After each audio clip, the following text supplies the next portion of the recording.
Marami akong bagay at saka taong gustong pasalamatan ngayong taon na to. Ito yung tao na isa sa unang naniwala sa akin. Saka siya yung lagi kong tinatakbuhan nun kapag may mga frustrations, may mga rejections ako natatanggap na nagsisimula pa lang ako. Nararamdaman niya yung nararamdaman ko.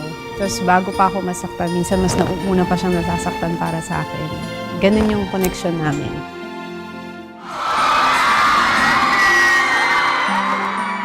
Lagi ako nasa backstage, ako lagi tinatanong ng ate kung kamusta yung rehearsal niya, kung kamusta yung performance niya. Lagi naman siya nakikinig sa mga sinasabi ko. And kaming lagi nagsasabihan kung ano yung mga nangyari. Ganyan.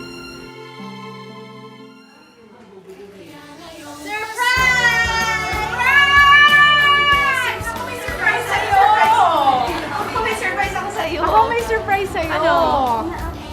Thank you, Balloon. Love you, Patience, sis. understanding. Lagi nilang sinasabi, uy, dapat magpasalamat si Alex dahil naging artista siya dahil sa atin niya. Pero in reality, ako talaga ang dapat magpasalamat sa'yo. Kasi pinut mo yung life mo on hold para mapagbigyan yung pangarap ko, di ba? Dahil pinurso ko yung pangarap. Naiiyak ka na? Hindi, ikaw naiyak. Hindi, pinurso ko yung pangarap ko sa pag-artista. Tapos nakalimutan ko na you also have a life of your own. And thank you sa lahat. Thank you. Yeah, this is for you. All I can say is, buti naman na-realize mo.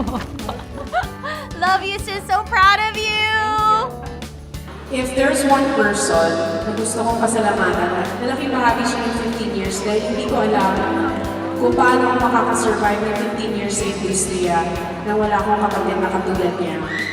I'm really a lucky sister, a younger sister. I'm really lucky to have an older sister like her, and sobrang swerte ko talaga. Yun nga yung sinasabi, I may have one, pero binigay talaga ni Lord yung best para sa akin. Super thankful na after all this years, she's still the Celestine we've known.